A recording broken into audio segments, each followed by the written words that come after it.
transportation, finding ways to empower our members while contributing to their health, local communities, and the well-being of our environment is just another reason why we exist. Make change simply by banking with VSECU. Let's empower possibilities together at vsecu.com. Federally insured by the NCUA. The Brady Farkas Show is produced and funded by WDEV and the Radio Vermont Group. We welcome listener feedback. Email your comments to WDEV@radiovermont.com. The energy. How does anybody live and drive in Boston every single day? This guy stopped in the middle of the road with his hazard lights on. This guy won't yield. That guy won't let you go. That guy passes in front of you. That guy goes 3 lanes of traffic all in one shot. How does anybody do this? The passion. Look, if the Red Sox aren't going to play Yoshida Endeavors as they're about to get swept, then we might as well just give up and go home. The opinions on all your favorite teams. I'm glad that Mac Jones looks better. That's really important. He needs to look better. But if it were a video game, he'd still have an overall rating of 76, and that ain't cutting it. This is the Brady Farkas Show on WDEV AM, FM, and WDEVradio.com.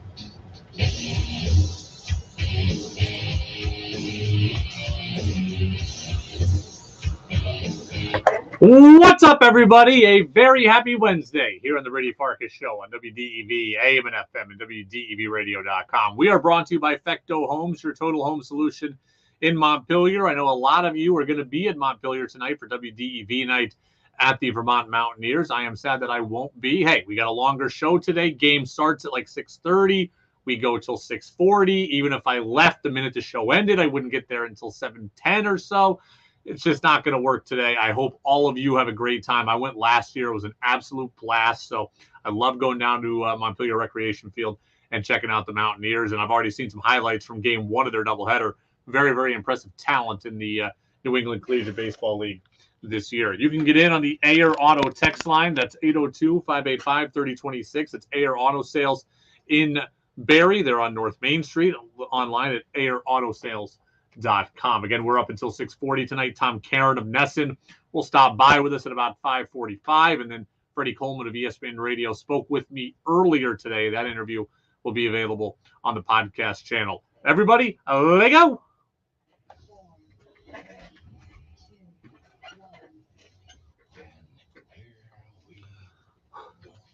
The opening thoughts on the Brady Farkas Show are brought to you by Sticks and Stuff and Swanton Lumber, Vermont's most complete locally owned home center with locations in Enosburg, Derby, Middlesex, St. Albans, and at Swanton Lumber. They're online at sticksandstuff.com. Remember, the new Rouse's Point location is being finished up and is coming soon.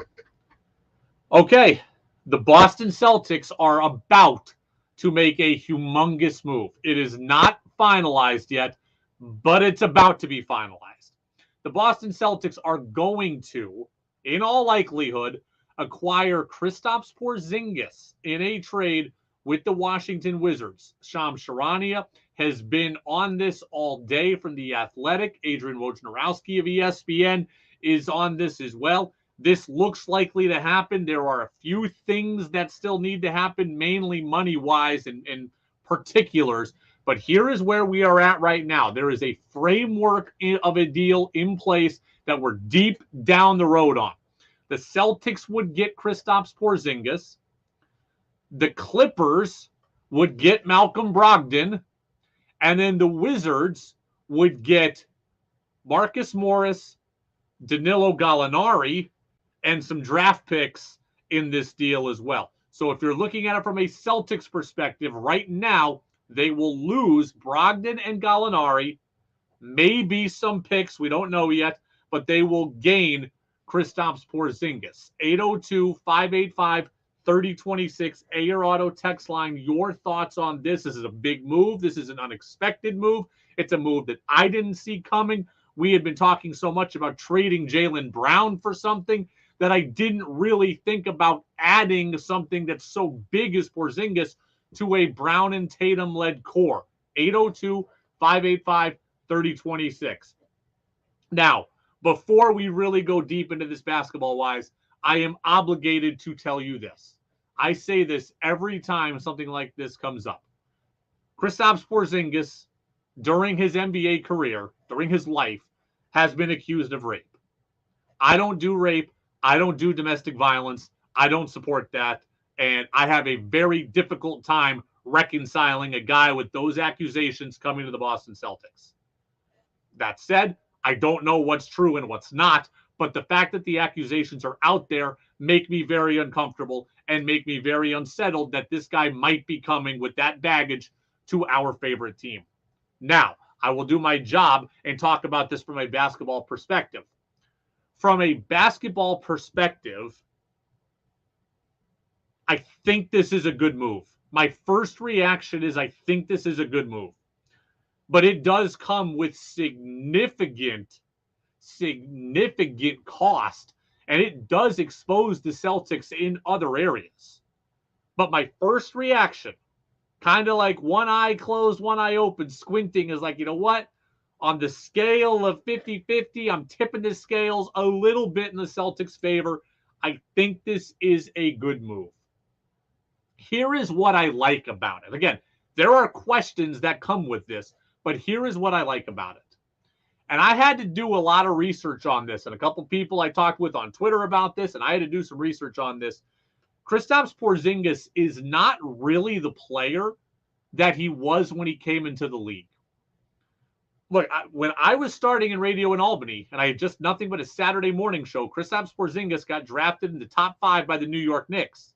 And Kristaps Porzingis was a very, very skinny jump shooter, right? He was that Euro big that was only going to shoot threes, kind of modeled in the Dirk Nowitzki mold. And I thought to myself, this guy's really good for that Knicks team, but that guy isn't really what the Celtics need. You do a deep dive, you realize Kristaps Porzingis is a different player now than he was 7 years ago, okay? Kristaps Porzingis is actually a very effective front court player. That's what the Celtics need. It's one of the things I've said the Celtics need. Help in the front court, help at the point guard position. Porzingis is an effective front court player. He's effective defensively in terms of guarding the rim. He's one of the best in the league at rim protection, which shocks me to learn. He's really, really good at post-up play, which also shocks me to learn. Okay, I think he was 14th most post-ups in the NBA last year and a top 5 efficiency on post-ups. So the Celtics need a big. Kristaps Porzingis can play a traditional big while also still having the elements of the game that I remember, which is his ability to shoot the three.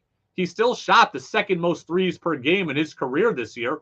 So he's got all parts to his game, all things the Celtics need. He can be a third scorer along with Jaylen Brown and Jason Tatum. On some nights, he could be your second or first scorer and take the pressure off of them, which the Celtics need. He's good at the perimeter. He's good around the rim, and he's good defensively. There's a lot of stuff there to like. You're less reliant on Robert Williams' health now. You're less reliant on an aging Al Horford. So Kristaps Porzingis coming to the Celtics gives them their big three, gives them help down low, and gives them help, continued help, on the perimeter. So there is a lot to like about this move. But I mentioned to you that I'm kind of squinting and tipping the scales in the Celtics' favor. There are significant questions about this as well. And there are things that I'm really, really wondering. You look at this deal. You're giving up, right off the bat, Malcolm Brogdon, Danilo Gallinari. With the money that Porzingis is due, which is going to be over $30 million, you're giving up the ability to either bring in another point guard or retain Grant Williams or both. Are you okay with giving up all of that? We talk all the time about depth and options and versatility and matchups and taking pressure off your stars. Bringing in Kristaps Porzingis, it does limit that stuff for you. You'll lose the 6th man of the year in Malcolm Brogdon. You will lose Danilo Gallinari, a guy you didn't have this year, I understand, but a guy who was expected to come in and be a good bench player for you. You will lose him. You will also maybe not be able to retain Grant Williams, a bench player that you like. I don't love him, but they do. or you'll lose the ability to go get the veteran point guard. Freddie Coleman's told me multiple times he wants the Celtics to get Fred VanVleet. You're not getting Fred VanVleet with Kristaps Porzingis' salary there. So you are giving up a significant amount of capital here in terms of your bench and your depth options. I am lukewarmly okay with that because of all the reasons I just gave you that this is good. But I recognize that you have whittled away at something that's really, really important here. Secondly, another question about this deal for me is, hey, can he play with Robert Williams? Okay, Robert Williams is a guy we think is a big part of this team who has a long-term good money deal. Can Porzingis and him both clog up down low, or does Porzingis have to go back to being the floating around the perimeter guy that I remember, which he's no longer as good at? Or he's now better at something else? I don't know how that works together. Porzingis is really good down low. Is he going to be able to be the down low presence this team needs, given that Tatum and Brown need a lot of room to maneuver and getting to the paint, or is he just going to clog it up? I don't know. I also wonder, can this team trade Peyton Pritchard now? Okay, yesterday, I'm all for trading Peyton Pritchard. I talked to Freddie Coleman earlier. He's all for trading Peyton Pritchard. Peyton Pritchard doesn't really want to be here. He's not a true point guard. He's not big enough to be a shooting guard. But now you lose Brogdon. You can't really go out and acquire a big name at any kind of money like a Fred VanVleet. Can you afford to get rid of Peyton Pritchard? Right now, I don't know. He very well may need to stay on this roster simply because you don't have the funds available to go get somebody else. Celtics, as it stands right now, have the 35th pick in the draft next year. Can they use that on a point guard? If they keep it, they may have to give it up in this trade. But if they keep it, can they get a point guard there? And hard to say they can get a point guard at 35th overall. I doubt it. So there are questions here. How Porzingis fits with Williams, how Porzingis fits in the paint when Tatum and Brown need to get to the paint, where Peyton Pritchard fits in. You lose your bench scoring options, a lot of them. I'm okay with it basketball-wise. I like it. But again, it's not a lopsided home run for me. It's a good deal. It is not the best deal in the world. I do also like it because I'm not a hypocrite. I've told you I would change up the dynamic of this team. I said I would look at trading Jaylen Brown. Well, another way to change up the dynamic is to keep Brown and Tatum and now add this third player that I wasn't really expecting. We're going to get much more into Porzingis in the acquisition or soon-to-be acquisition here in the 6 o'clock hour. We'll have the text line open again, 802-585-3026, the Air Auto text line. We will take your comments on this. The comments are starting to flood in now, but I got to get to the Boston Red Sox. Red Sox have won 6 straight. They wrecked the Twins yesterday by a score of 10-4. Tom Caron, our Sox insider at NESN, he's going to be with us next. He'll tell us what he thinks the biggest difference in this team is. It's the Brady Farkas Show, brought to you by Fecto Homes on the EV. Do you own land in a single or double wide home? Visit Fecto Homes, where they can guarantee you top dollar for your existing mobile home, regardless of the year. They offer many finance options with competitive rates and down payment assistance exclusively for mobile homes. Fecto Homes has several models for sale off the lot or customize and order your own. Make the most of your time and money. Visit them today at 350 River Street, Route 302 in Montpelier, or online at fectohomes.com. There's a right way and a wrong way to fight off mosquitoes. Karate chop in the air, in a public place, in front of your kids and their friends, is the wrong way. Using STEM mosquito repellent is the right way. STEM effectively repels mosquitoes by harnessing active ingredients found in plants like lemongrass and peppermint, making it safe for use as directed around people and pets. STEM, rooted in nature, optimized by science, and embarrassment-free. My ride smells just right, just right, just right, just right. Gotta try that Brady's car. Just right, just right, just right. Yeah, la la la la. It's got 40 days of persistence. Oh no, Brady's car clicks right on your face. You know my car's my happy place. Keep that smile on my face. When it smells just right, just right, just right. Yeah, sweet happy breeze. La la la la. The WDEV studio is sponsored by Sticks and Stuff and Swanton Lumber, Vermont's largest independent home center, powered by Marvin Doors and Windows. Go to sticksandstuff.com for store locations and hours. Hi, folks. This is Peter Burke. Join Joel Nashman and me in the garden Saturdays at 12:30. Don't try to do it alone in your garden. Call in with questions, for advice, or just to share your successes in the garden. Brought to you in part by The Willie's Store, family owned since 1900 in Greensboro. Holly Construction, Gregory Drive, South Burlington. One call does it all. And your locally owned Montpelier Agway, East Montpelier Road.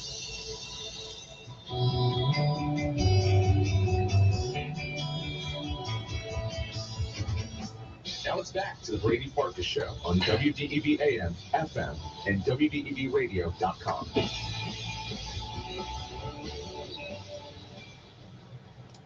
The Brady Farkas Show here on this Wednesday, WDEV AM and FM, WDEVradio.com. Red Sox have won 6 straight, rolled over the Twins again last night. They'll do it all again from Target Field today. Our coverage begins at 6:40, first pitch 7:40 here on your home for Red Sox baseball.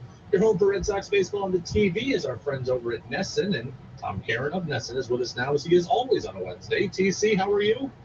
Doing well, Brady. How you doing?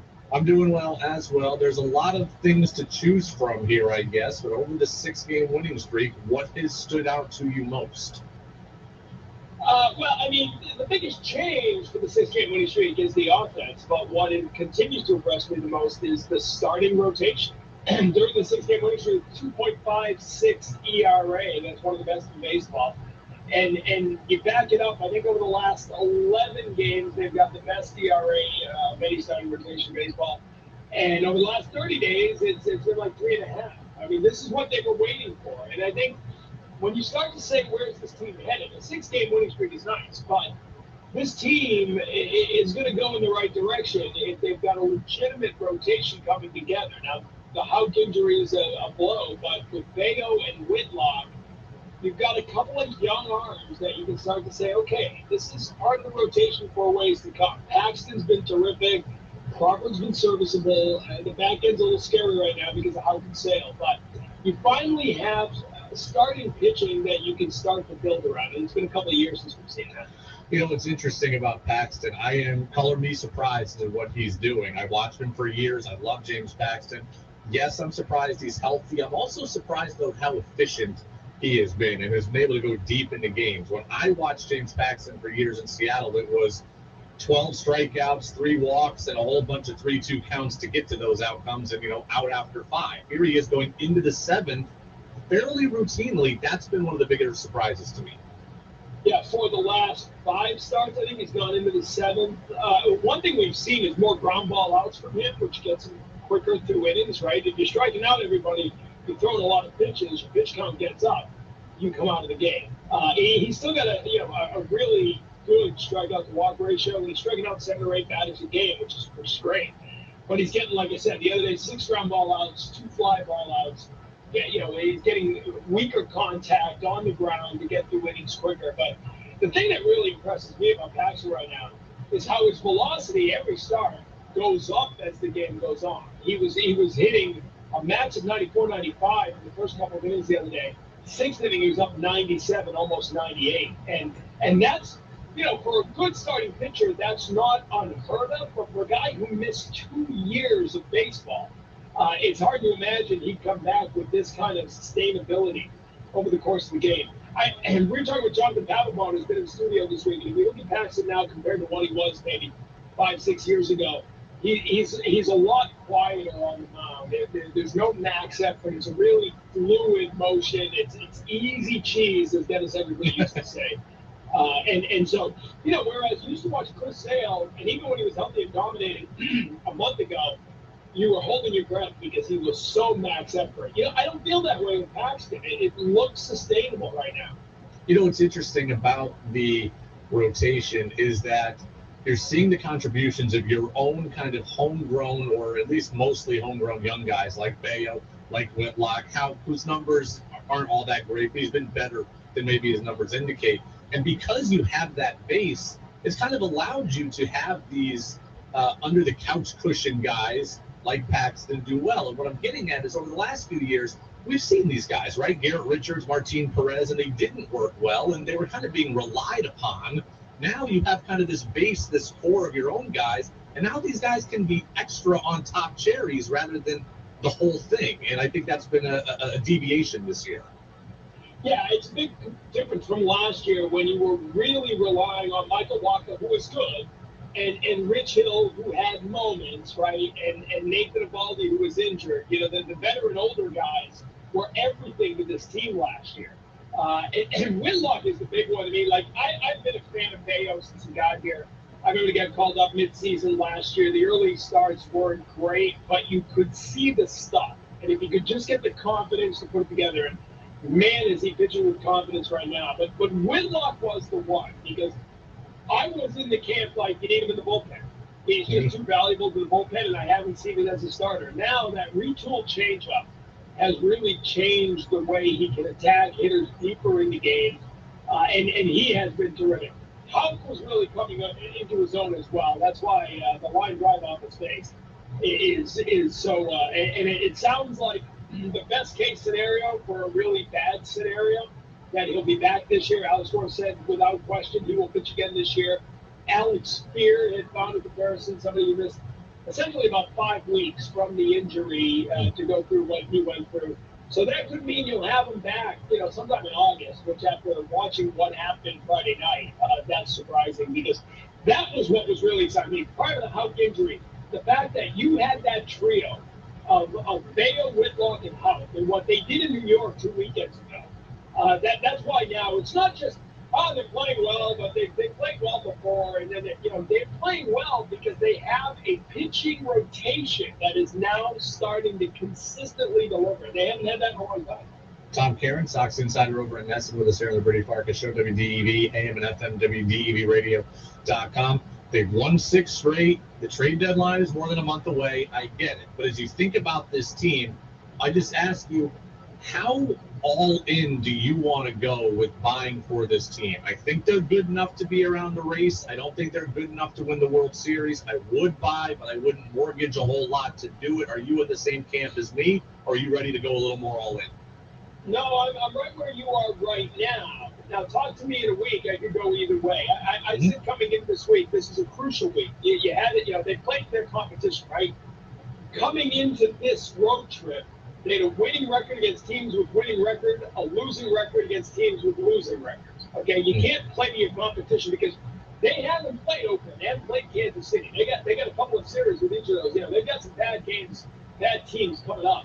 You got to win those games.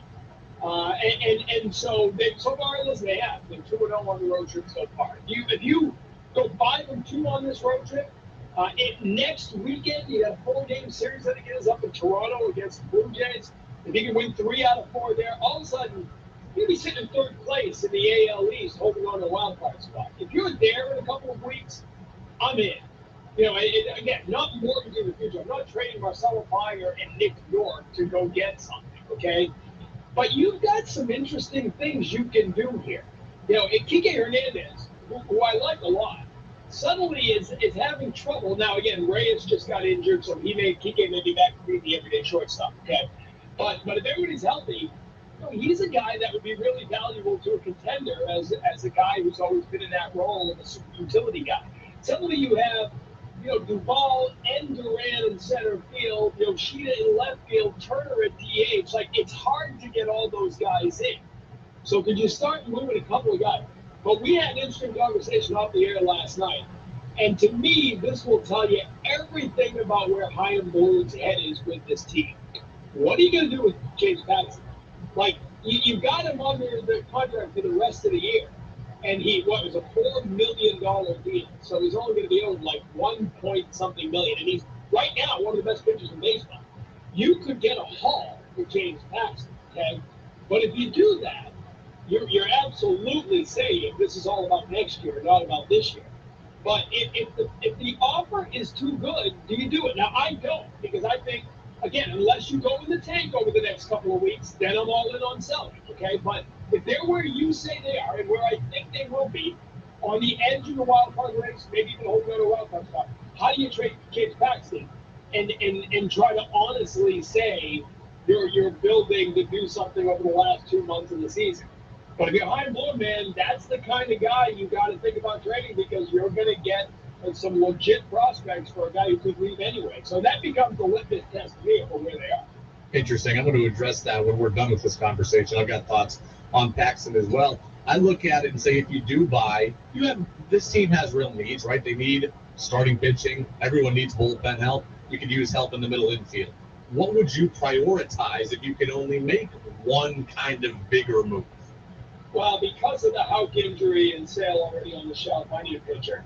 And you probably need help pitching-wise next year either way, right? So I think that's the kind of move we've seen Blue make in the past, where you get a pitcher that maybe has this year and next year under your control. So you're making a move to get better now, but you're putting someone into that rotation along with the young guys next year. And listen, again, we'll get back to Paxton in a minute, but I just, maybe you sign Paxton, and he's part of the future as well. So, but I think pitching is where you need to look right now, because it's been good, but with both Sale and Houck out for at least a while, you're going to have a rough time getting through that fifth start every fifth day. TC, it's hard to watch Corey Kluber right now, and I feel bad for him. I know these guys are well compensated. I know they've made a lot of money, and we're supposed to think like, just because they're paid well, it's okay. I don't look at it that way. I feel bad for this guy. He's a multi-time Cy Young winner. Was the best pitcher, one of the best pitchers of his generation for a 5 or 6 year span. It's hard to watch him, and I think a lot of people are wondering why he's still on the team. And my question to you, I guess, is, I've heard the way I think it's Crawford or Whitlock, one of the two, talks about him, is he had such a good, valuable presence in there, and that's what's keeping him around? No, I mean, that alone isn't enough. He is that, by the way. Bayo, too, has spoken about it. Like, from what I understand, these guys are stapled to his side on their off days between starts, and he's talking about what he sees in a batter, how he would approach the next pitch, what he would come back with. That's stuff from years of experience, right? That's stuff that you can't learn by looking at somebody's heat map. This is like watching tendencies and watching real-time reaction from hitters. Papelbon was talking about, go back to the minors and sit in the dugout and chart the guy and see. They don't do that anymore, right? They're all limited screens. So I think that's been a real help, but that's not enough to keep you on a team. I don't know where the future's going to be. It is. I'm with you. I feel bad. We didn't even talk about it in the post-game show last night because it's kind of easy to ridicule, right? He got his first major league save last night, giving up 3 home runs over 3 innings. The first save of his career. But he was in there because it was an 8-0 game. And that, I can't imagine being Corey Kluber with all the great success he's had, that you're the guy they're calling into an 8-0 game with 3 innings to go. Now, the reason he's on this team is that Corey Kluber came in and gave you 3 innings, and you come in, you just had a doubleheader and traveled to another time zone, and you're in 9 games in 8 days, and he just gave you a complete reset of your bullpen. You come into Game 3 against Sonny Gray tonight with a completely rested bullpen, and that's because Corey Kluber gave you 3 innings. I know he gave up runs, but there's a role there for somebody like that right now, because you really don't have Chris Murphy is obviously a guy that they like and has looked really good so far. So you might be nearing that point, but yeah, it's just sad to see a guy who was, like you said, absolutely one of the best pitchers in the game, and he just doesn't seem to have it anymore. How about Joe Jacks? Joe Jacks, the Vermont Mountaineers product. We got a nice Vermont Mountaineers shout-out from Joe Castig the other day when he made his Major League debut, going back to last Thursday or Friday. Not his debut, but one of his appearances. Can we get a Vermont Mountaineers shout-out on NESN out of this? I think we'll have to tonight. Waiting for him to come back in the game. We were talking about that the other day. Joe Jakes, by the way. Joe Jakes, yes. Gotta say Jakes. You gotta give the French pronunciation. He's a great story, right? I mean, a minor league Rule 5 pickup. I see a lot of those guys get the opportunity. A Yankee fan down in New York told me he had he never appeared in a game. He got warmed up once when he was called up to the series in the Bronx. But he had over 100 people there. He said they're all sitting behind the bullpen chanting his name at Yankee Stadium. And then he finally gets to come into a game at Fenway. Really good young man. He's looked good too. You know, he's not here because he's a good story. He's here because he can pitch. And this bullpen's been pitching really well. And now guys like Jakes and Chris Murphy, you know, these are guys that you kind of get on the margins, but they come in and they can give you a real an extra arm that can do something out of the bullpen that you need. Joe Jakes and Edouard Julien, all the French pronunciations series. TC. Absolutely. We're going to react to everything TC had to say. I'm up against it. We'll be back after CBS News.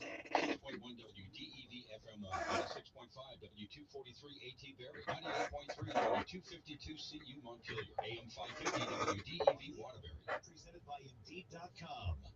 I'm Christopher Cruz in the Washington Bureau. We begin with the latest on that missing 5-person submersible in the North Atlantic, which is expected to run out of oxygen tomorrow morning. This submarine, about twice the size of Connecticut, is in the North Atlantic, about 900 miles east of Cape Cod, Massachusetts. Carl Hartsfield is with the Woods Hole Oceanographic Institution. There have been multiple reports of noises, and every one of those noises is being analyzed, tracked, looked for patterns, and reported upon. The vessel, about the size of a minivan, is carrying 5 people. It was last heard from Sunday morning. Jim Priscilla, CBS News. Should colleges be able to consider race when making admission deadlines? Decisions, that is. CBS's Stephen Portnoy has results of a new survey. The CBS News poll finds Americans roughly split on the question of affirmative action generally, with 53% saying such policy should continue and 47% saying they should be abolished.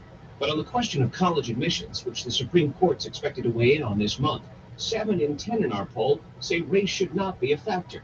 90% of those polled say racism continues to be a problem in the U.S. More than half say it's still a major problem. Expect more rate hikes this year, says CBS business reporter Jason Brooks. Fed Chair Jerome Powell told the House Financial Services Committee in semi-annual testimony that higher interest rates are likely needed to bring down inflation to the Fed's 2% target. Powell said the rate hikes will be moderate.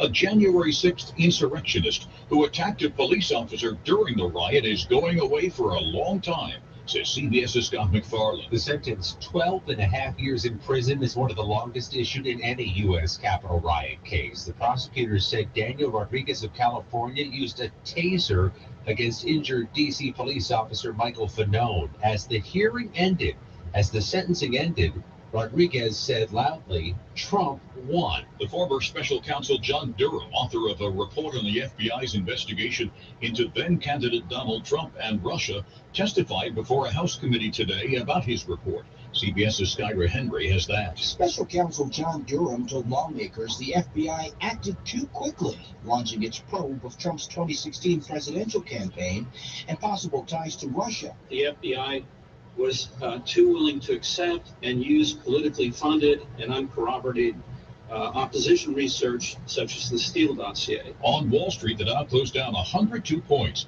The S&P 500 down 23 points. NASDAQ closed down 165 points, almost 1.25%. This is CBS News.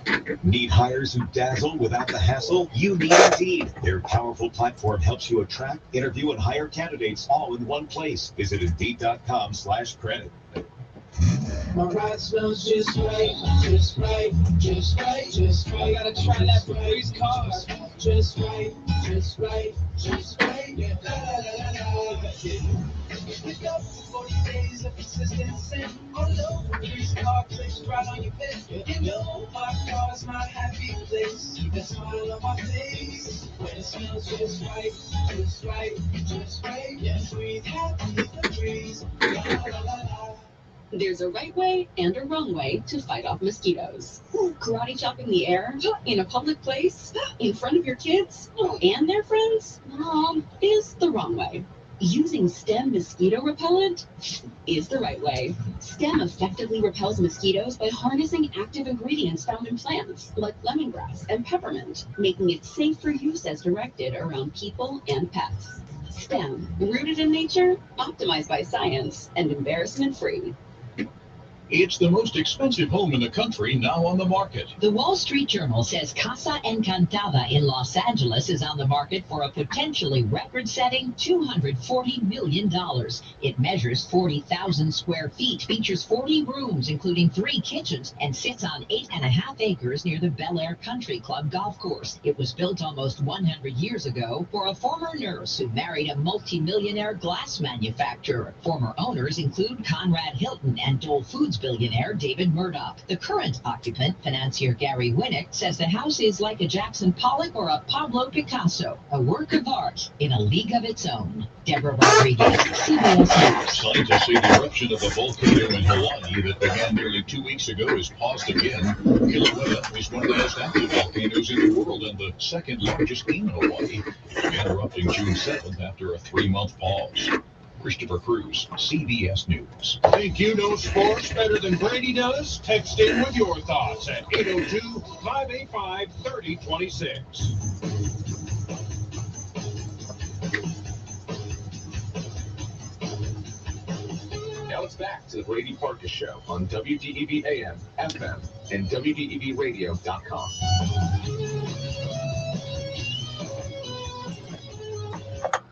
Welcome back in, Brady Farkas Show, brought to you by Fecto Homes here on WDEV, AM and FM, and WDEVradio.com. We're up until 6:40. Red Sox baseball, 35 minutes from now. Sox looking to win their 7th straight game here, looking to beat the Twins for the 3rd time. I want to thank Tom Caron of NESN for joining us here. Peter in Williston says that was a great interview there. A couple things I want to get to here on TC. First off, it is sad to watch Corey Kluber.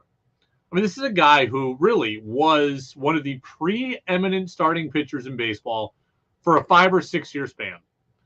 I mean, he carried really good Cleveland teams, a Cleveland team that got to the World Series, a Cleveland team that had, Trevor Bauer, who was excellent, before everything happened, but Trevor Bauer and other really good starters, and Corey Kluber was the linchpin of it all. Multi-time Cy Young winner. We think about pitchers of the 2010s, Justin Verlander, Felix Hernandez, Clayton Kershaw, Corey Kluber. That's partly the short list. And it's sad to see him go out this way. Now, fancily enough here, in the last minutes, the Red Sox have now placed Kluber on the injured list. I don't know if he's really hurt or not, or they just think that he stinks and they want to keep him around the team, kind of like I was advocating for a couple weeks ago. So Kluber is on the injured list now. He'll still be around the team. I hope he's okay, but I have a feeling this is kind of just a phantom injury to allow him to be around the team but off the roster. They've recalled David Hamilton, who has never played for the Red Sox, but speedy infielder, can play shortstop. Imagine he'll play while Pablo Reyes is getting right. So that's the latest on Kluber. It is sad to watch him, though. 2 home runs a lot. Max Kepler's hitting like 180 and took him Yahtzee in the 9th inning last night. As I'm watching that game, and I was just like, this is tough. 87 miles an hour, meatballs down the middle, and TC says nicely, he's able to eat some innings for you in blowout situations. And you're right, you do have a reset bullpen, but it's tough to watch, and I feel bad for him. Just like I feel bad for Miguel Cabrera. Have you followed what's happened with the Tigers and Miguel Cabrera? I don't have the numbers in front of me right now, but Miguel Cabrera, a guy who's got 3,000 hits and 500 homers in his career, who's a no-doubt first-ballot Hall of Famer. I think he's like a 14-time All-Star. He's an MVP. He's won a Triple Crown, multiple batting titles. He's hitting like 210, and last I checked had 1 homer and like 11 RBIs or something. And, yeah, he's making a boatload of money, and money can buy you some happiness and laugh your way all the way to the bank. But I find it tough to watch him and watch the greats of our game, and Cabrera is much greater than Kluber. But to find these guys go down kind of with a whimper here at the end of their career. The biggest thing I want to talk about with TC is the James Paxton situation. Because TC says that the James Paxton situation is going to be very, very interesting to monitor. He says the Red Sox might be in the race, but if Paxton keeps pitching well, the offer for Paxton may be too good to ignore, and maybe the Red Sox could even trade Paxton while they're in it. I have multiple thoughts on this.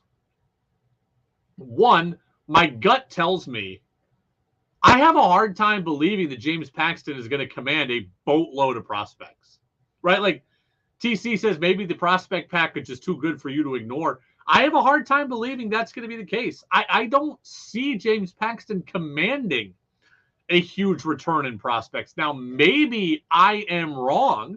It's happened before, but I just don't see it. Okay. When I think about prospect packages that come in that are huge for players, okay, they're guys that are younger, they're guys that have been healthy, and they're guys that have another year of team control. I'll point back to my Mariners, who last year acquired Luis Castillo for two of the top prospects in their organization, two top 100 prospects in baseball, and a player in Jake Fraley. Like, maybe Fraley was in another deal. Nonetheless, to major prospect package. Castillo had been healthy, was 29 years old, in the prime of his career, and had another year of team control. They were getting him for a year and a half. They were not just renting him. That's the kind of guy that gives you an elite return. I look at Paxton, I'm like, this guy's been injured much of the last 3 years, right? Missed a lot of 2020. Missed nearly all of 2021 with the exception of one inning. Missed all of 2022. I mean, he's a walking injury concern. I don't think teams pay premiums for walking injury concerns. He hasn't even been fully healthy this year. He got injured in spring training. He hasn't even pitched yet half of this season. He's also 34 years old. Okay, he's 34. He's not 29. He's not 27. He's not in the prime of his career. Injury concern, not the prime of his career, and he is in his last year of team control. That doesn't spell huge prospect package to me. Yes, he's cheap and affordable, and you might be able to get more teams coming to the party, and maybe that creates a bidding war. But outside of that, like, I'm not seeing any prospect package that could entice me enough to just move on from Paxton if I'm in the race. If the Red Sox are out of it, I'll trade Paxton tomorrow. Right? I've said Duvall, Paxton, Kike, all of them are going to be moved if I'm out of it. But if I'm in it, I don't believe I'm going to be enticed enough to trade James Paxton. He has been too good for me, and I feel like his value is more to me being in the race than it is being in the race and selling him for what I think is going to be an underwhelming return. The days of teams mortgaging their future for rental players, those days are done. Okay, teams will mortgage their future for guys with 2 and 3 years left, right? Like we were talking about teams trading for Brian Reynolds of the Pirates this offseason. That's a guy who had 3 years left, I think, or 3.5 maybe. That's a huge prospect package. Mariners going for Castillo last year, year and a half, 29. They thought they could re-sign him to a deal, and they did. That's a huge prospect package. James Paxton, last year of his deal, I don't think that is a huge prospect package, especially at his age and at his injury concern.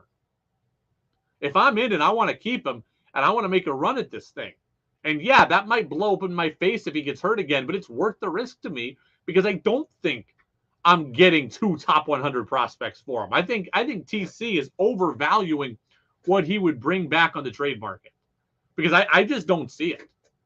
Like, I just don't see it.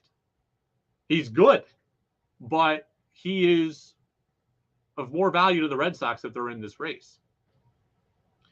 TC also brought up another interesting point. Could you extend James Paxton? And that is something I would try to do. And I'd try to get it done if I'm still in it. I'd try to get it done this year. I don't want to wait for free agency. I don't want to see the numbers get inflated because the numbers in free agency are going to be inflated. If I try to get Paxton done now or in this season, I feel like maybe I can get a sweetheart deal because the market hasn't been established yet and because he clearly likes it here. James Paxton will be 35 years old next season. I'm not looking to give him 3 years and $60 million at that age with his injury concern. Could I extend him for, he's making $8 million this year or $4 million this year. Could I get him for 1 and 8 or 2 and 15? If I can do that, then I want him. If it's 2 and 37, then no. then I will go through the churn again and try to find the next James Paxton, right? We talked about this yesterday. They found Garrett Whitlock, it worked. They found Paxton, it worked. They found Kluber, it didn't. They found Richards, it didn't. They found Martin Perez, it was kind of split. Good in one year, bad in the next. So they found Waka, that worked. So they have had some success with the under-the-couch cover guys. I'll go try to find the next under-the-couch cover guy if it turns out that Paxton's going to be too expensive. My hope is that it won't. 802-585-3026. Peter in Williston on the Air Auto text line says, why trade Paxton when it seems like the Red Sox are maybe a pitcher away from competing for a wild card spot? That's the point, right? Like, I agree with that. Now, Peter says, what do you think about Lucas Giolito with the White Sox? I think that's exactly the kind of guy the Red Sox could go get. He's also on an expiring contract. The White Sox are not out of it. Now, they're bad, but they're not out of it because their division is bad. But Giolito's a guy you could get. I don't want to mortgage up my future for him, but he's a guy who I think you wouldn't have to give up a top 100 prospect for. Do you give up one of your top 5 prospects, but he's not a top 100 prospect in baseball? That I could do. But I'm with TC. This team, if it can only make one big move, I'm making it for a pitcher. I like the idea of Giolito. I'd have to see what else is out there. You know, scour the market, see who else falls out of it. Okay, maybe Pittsburgh. Maybe I can get Rich Hill back. I would do that. Okay, that's a guy I could go for. He also wouldn't cost that much. Pittsburgh has lost now, I believe, 9 or 10 in a row after losing today. Okay, how about my Mariners? Well, are they going to fall out of it? Like, and do they have guys you could trade for? Marco Gonzalez, maybe. Chris Flexen, maybe. Those guys wouldn't cost a lot.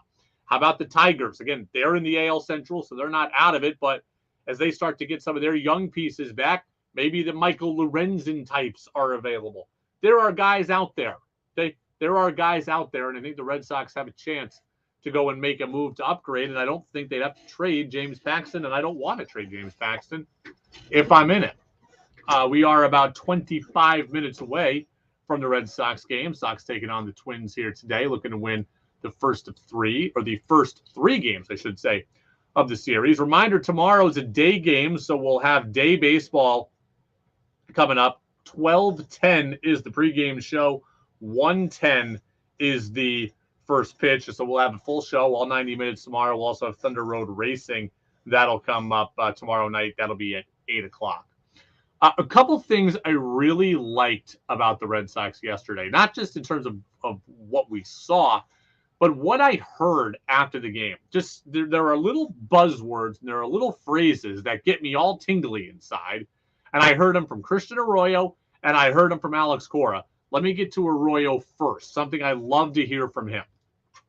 The game plan has to be as simple as you can make it, and that's swing and strikes and put a good swing on the ball, and then forget about the results, right? It's all about the process.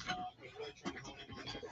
Last couple of weeks, been hitting hard at people and never fall at one point. So, today even had some knocks on some pitches that weren't strikes, but when you put yourself in a good position to make your moves and make good swing decisions, you have a good chance to have some success. I'm a sucker for cliche quotes. Like, I'm the first to admit that to you, okay? I'm a sucker for cliche quotes. But I love what Arroyo says there when he says it's about swinging at strikes and it's about making good swing decisions, which is a fancy way of saying swinging at strikes. And hitting has gotten so advanced, it's gotten so technological that we get so deep into the weeds that it's refreshing to hear somebody say something so simple. Okay, we talk about exit velocity, we talk about launch angle, we talk about spin rate, we talk about this, that, and the other. It's refreshing to hear somebody say, look, man, my plan is as simple as possible. Swing at strikes. Swing at strikes. That's what I want to hear. Okay, or that's something I like to hear. And I like to hear that from Arroyo because really when you boil it down, if you're swinging at the right pitches, then you have a chance to be successful, right? If you don't chase pitches, if you don't go outside the zone, if you don't swing at first pitch slop, if you don't chase the breaking ball, you got a chance to be successful. And Arroyo did that yesterday to the tune of going 5 for 5. He even hit the 49-mile-an-hour junk ball from Willie Castro in the 9th inning yesterday when the Twins had the position player pitching. Okay, he even stayed back on that and hit it up the middle for a single. Poor Kike Hernandez hit the double play on the thing. I also liked hearing what Alex Cora had to say about Cutter Crawford. He was talking about Cutter Crawford and his pitch mix and his ability to go after hitters.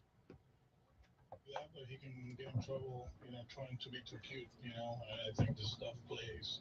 And, I think the first 4 pitches of the game were forcing our Cutter, curveball and split, and it's kind of like going to the buffet, and you got all this stuff, and then, stuff happens, so, sorry, and then, you don't get too greedy because you got all the tools, and his four seam is a good one. I mean, it's elite, the hop is good, and he gets some swings and misses up there, so, it's just a matter of, how to use it, what you got that day, and then go from there.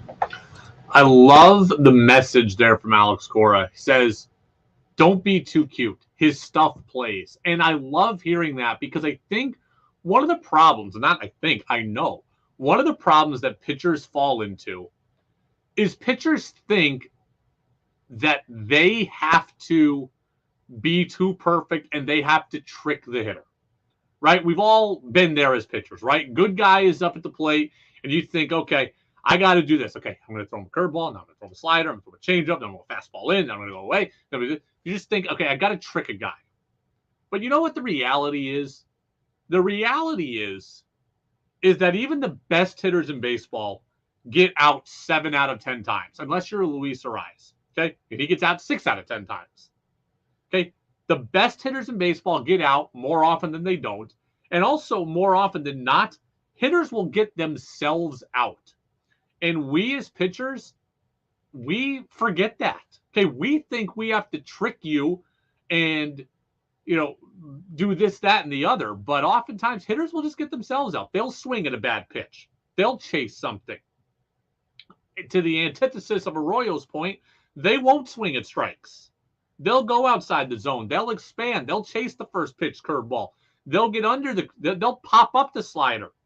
Like, just go after guys. And if you go after guys with good stuff, you also have a good chance of being successful. And, Crawford's young and he's new to the rotation and he's seeing guys he's never seen before. And you feel like, okay, I got to try extra hard to get these guys out. Well, in reality, a lot of times they'll get themselves out. Again, they're major league hitters. They'll hit mistakes, but they won't hit every mistake. Just go after guys and do your best with what you've got. Peter says, Cutter Crawford has a cutter. That's pretty cool. Yes, Cutter Crawford has everything there, right? Splitter, cutter, slider. He's also got one of the funkiest deliveries I've ever seen. Like, the way his arm, it's like kind of like watching Rookie of the Year. Remember when Henry Rowan-Gardner would throw and his arm would cock back? And that's kind of what Cutter Crawford looks like to me. Like, it doesn't look like you should be able to throw like that. But he does, and he pumps 95. We'll give you the Sox lineups when we come back, but I also want to tell you about the reported Celtics trade for Kristaps Porzingis. If this deal gets done, what do I want to see the Celtics do with Porzingis? I'll tell you next here on the Brady Farkas Show, brought to you by Fecto Homes on DEV.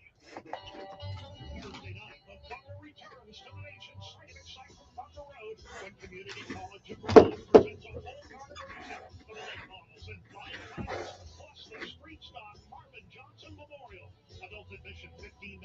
Kids age 6 to 12, $5. The family fair, 2 adults, 2 kids, just $30. Kids 5 and under free. Thursday night at the nation's site of excitement, Thunder Road, Quarry Hill, Berry. Post time 7 o'clock.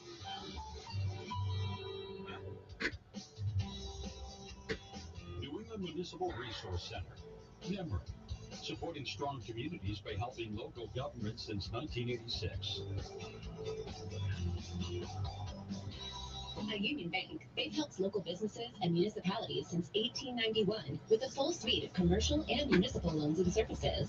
Union Bank is local, so we can act quickly, provide personalized customer care, and have the personal, commercial, and municipal banking services that you need. Now, for a limited time, lock in a 9-month CD at 4.50 annual percentage yield and 4.40% interest rate. This offer is available online only. See website for details at uvlocal.com. Union Bank, member FDIC, equal housing lender. WDEV is Vermont's preeminent news station. For 92 years, we've been at the forefront of reporting local, state, regional, and national news for listeners in Vermont. We're looking for that next generation newscaster to continue our legacy of excellence. Apply now by sending your materials to scormier@radiovermont.com. For job description and duties, log on to WDEVradio.com. WDEV and the Radio Vermont Group is an equal opportunity employer. The world is a constantly changing place, and being informed has never been more important. This is Steve Kathan. WDEV, Vermont's news station, and CBS provide you with up-to-the-minute news and information. Whether it's top and bottom of the hour news, breaking news, or special events, if Vermonters need to know, you can trust that WDEV and CBS will inform you. WDEV, keeping an eye on Vermont, while CBS keeps an eye on the world. As Vermonters, we know that so much depends on the weather. When you need a reliable local weather forecast, it's literally at your fingertips with the WDEV weather phone. Locally dial 244-1172 or toll free at 1-800-585-1211.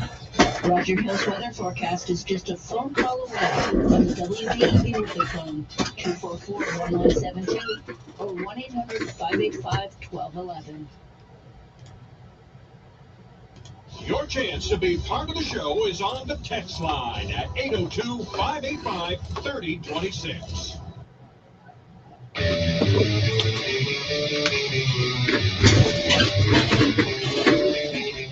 Now it's back to the Brady Farkas Show on WDEV AM, FM, and WDEVradio.com. Air Auto Sales text line is open, 802-585-3026. They're located on North Main Street in Barrie. Sales, collision, great coverage, great resources. If you have a vehicle that needs help or you need a new vehicle, they've got you covered there. Again, AirAutoSales.com. Texter says, Porzingis and Gallinari would bring a lot of scoring off the bench unless Porzingis is going to start. Couple things there. One, I don't know that Porzingis is going to start. I would presume that he would. He's a guy who averaged more than 22 points a game this year, 8 rebounds, played 32 minutes a night. He's going to be making $36 million. I got to assume he's going to be a starter. That's first and foremost. I would imagine that Al Horford certainly goes to the bench, and likely Robert Williams goes to the bench too. I don't know how they can play together. They might be able to play together, but you would have Jaylen Brown, Jason Tatum, Porzingis, Marcus Smart, and other. I don't know who other will be. Could be Derek White, could be Rob Williams, but nonetheless, I think Porzingis probably starts. Second point there is Gallinari's not going to be here. Gallinari's getting traded in this deal also. If the deal goes through as reported, Brogdon's going out, as is Gallinari, because they need to make the money work. Like, you trade Brogdon, you trade Gallinari, that helps you with the money, and the money's got to be equal, and it's very, very confusing. But Gallinari is not going to be here. That's why I said at the start of the show, I like this deal, but it comes with a significant cost. You lose Gallinari, you lose Brogdon, you may lose Grant Williams, and or you lose the ability to go and bring in a point guard that you desperately need, like a Fred VanVleet, and or a Chris Paul, whatever. And you've lost Brogdon. So there's a significant cost to this deal. Here's what I want to see the Celtics do. Okay, here's what I'm hoping the Celtics do offensively if Kristaps Porzingis is here. This is my early idea. It's June 21st. It might be different on October 21st, but here's what I'm thinking, right? My biggest worry is that Kristaps Porzingis is a good post player.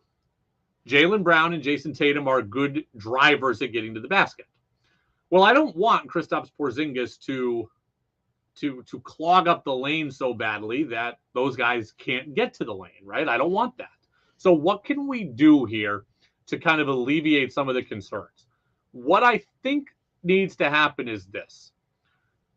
Kristaps Porzingis can play on the block. Jaylen Brown, Jason Tatum can play on the wing. When those two make their move, then the goal is that, right, you draw help, and Kristaps Porzingis' man leaves Porzingis, and now you've got the above the rim game where you can just throw up the lob and Porzingis dunks it, and that's great, right? That's one way to play offense. Or two, you got a pick and roll scenario, and Porzingis can roll to the basket and be good down low, or Porzingis can float to the outside and shoot the three. I think there definitely is an inside-out component to Porzingis that I want the Celtics to unlock, right? When he was in New York, I thought he was a standstill jump shooter. I saw someone who's a Mavericks fan tell me when he was on Dallas, he was a standstill jump shooter who stood in the corner. I don't want that. I also don't want him to only be a back-to-the-basket center because that clogs the lane, mucks it up, and takes away something he does really well, which is play on the perimeter. I think a pick-and-roll game where kind of like what you wanted from Al Horford last year, but Porzingis is 7'3". He's a better shooter at this point than Horford, and he's a better finisher inside than Horford is. I think that's kind of the ideal thing here for the Celtics offensively. And I'm going to work to get some NBA guys on tomorrow or the next day. We're going to talk to Buster tomorrow, but I'm also going to try to talk with somebody else. I got somebody in mind here to talk about Porzingis. That's going to be the job here that I want to do going into tomorrow's show. But we will have Buster, and again, we do have a full show tomorrow after Red Sox baseball. Red Sox baseball 10 minutes from now. I'll give you the lineup here shortly. I actually want to deviate for a second. I got a couple of really good texts last night on the text line after hours. One was from Phil in Middlesex. One was from somebody else. Remember yesterday when I told you the story about how I called my high school baseball coach, who I hadn't talked to in a while, and we had a 45-minute conversation, and we're chatting, we're catching up, and it's a totally different dynamic, right? When you're 18, you have one dynamic with your coach and your teachers. When you're 33, you can have another. Well, I had a chance to have that dynamic the other day. It's pretty amazing how that phone call has kind of morphed and how that phone call has kind of taken on the next level in mine and my coach's relationship, just in this way. My coach is older, right? He's 66, but he has a 22-year-old son. And so his son is in college. Well, it turns out his son might want to get into sports journalism. So I had, him text me yesterday after we had talked on Sunday and say, hey, would you mind if my son called you and picked your brain a little bit? I've told him to do this before, but now that we've reconnected, can you be a resource for him, at least, answer a couple questions for him? So, of course, I did. I talked to his son yesterday for 25, 30 minutes, talked to him about the business, told him what's great about this business, told him some of the things that are tough about this business, the challenges of it, I guess I should say. And we talked for 25 minutes. He sent me a text today, and he's like, hey, man, you're the best. I appreciate you doing this. My son's so excited. I haven't seen him this happy in a while or this motivated in a while, And I'm like, wow, that's really cool that I hadn't talked to my high school baseball coach for 7 years. And when we did talk in the past, we're talking as I'm a young, impressionable 18-year-old or a 22-year-old who looks up to this guy. And now for the first time, we talk kind of as equals. And now I'm in a position to help his son and have him be appreciative of me. Like, I think about all the things that my coach did for me that I am appreciative of, right? That coach, again, we did not have the buddy-buddy relationship just because of that's how it was. That's how it is. That's how the program worked. But I was appreciative of the lessons he gave me and the values he instilled in me and the work ethic. And I was totally prepared to play college baseball because of how he ran his program and what he did. And now I'm in a position to help him. I mean, that's very, very cool to me and very, very ironic to me.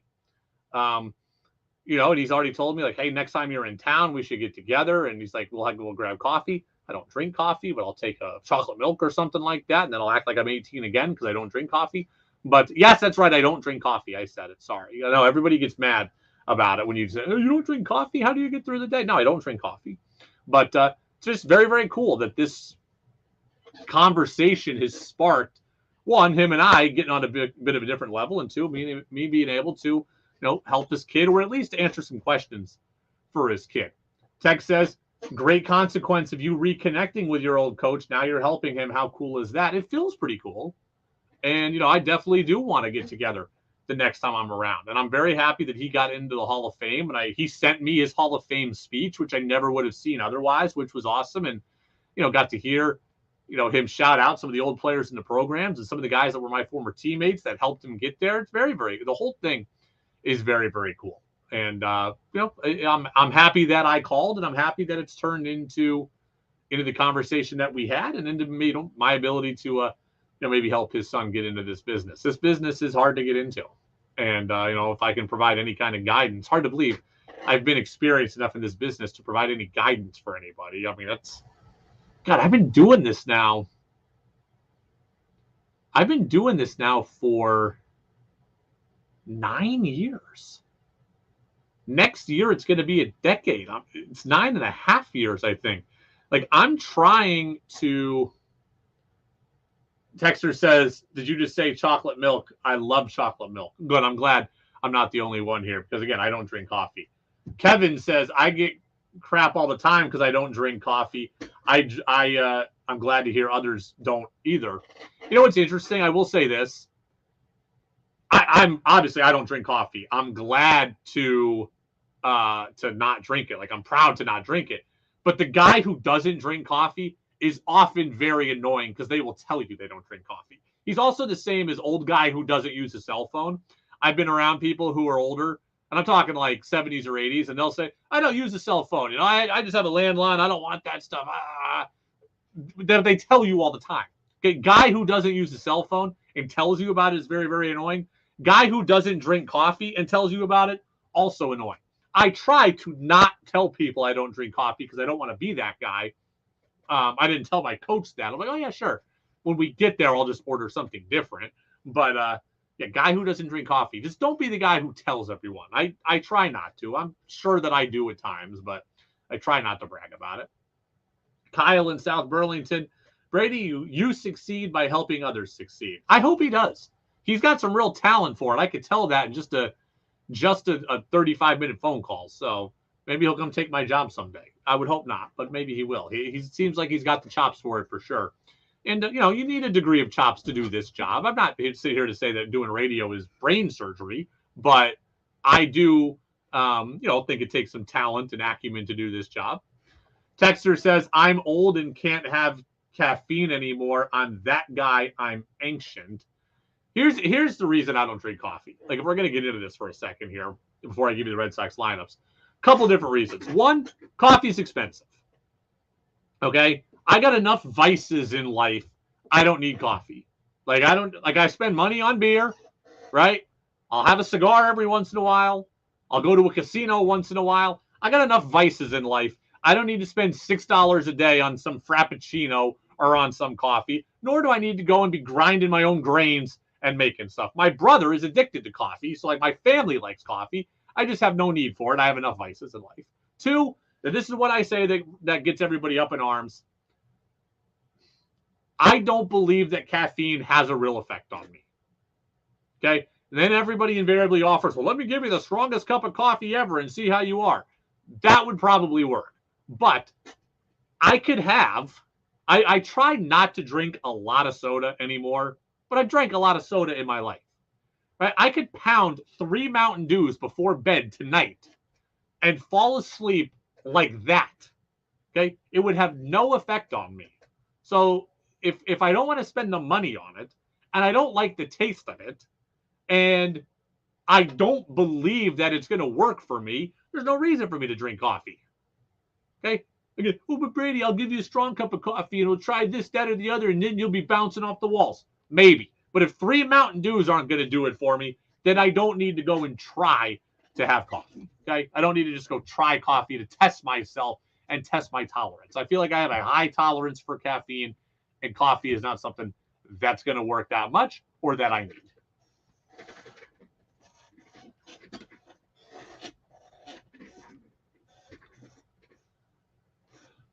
Red Sox are hot right now, baby. They're rolling 39 and 35, still in last in the AL East, but they are right on the periphery of the AL wildcard picture. Twins are 36 and 38. They're still in first place in this god-awful AL Central. Garrett Whitlock pitches for Boston. He's 4-2 with a 4.38. Sonny Gray, who's been one of the best pitchers in the American League this year, 4-1 with a 2.37, goes for Minnesota. Jarren Duran's back in center today, hitting 300. Alex Verdugo's in right. Justin Turner's the DH. Rafi Devers is at third. Masataka Yoshida's in left. Tristan Casas coming along. He's at first. Christian Arroyo back at second today. Reese McGuire's the catcher, and Kike Hernandez is back at shortstop with Pablo Reyes out. Edouard Julien is at second base for Minnesota. Alex Kirilloff's in first. Carlos Correa is the shortstop. Byron Buxton hitting just 209 is the DH. Max Kepler homered yesterday. He's in right. Royce Lewis homered yesterday. He's at third. Joey Gallo is in the lineup again today in left. Former Sox catcher Christian Vasquez is the catcher, and Michael A. Taylor, the powerful, speedy, and good defensive outfielder, is in center, and he bats ninth. We'll hear more about the NBA draft tomorrow, more about the Celtics' probable, likely, possible, maybe trade for Kristaps Porzingis, and Buster Olney of ESPN stops by. All that comes up tomorrow on the Brady Farkas Show. Go download the podcast channel. Tom Caron, Freddie Coleman interviews there. Go Sox. Talk to you tomorrow.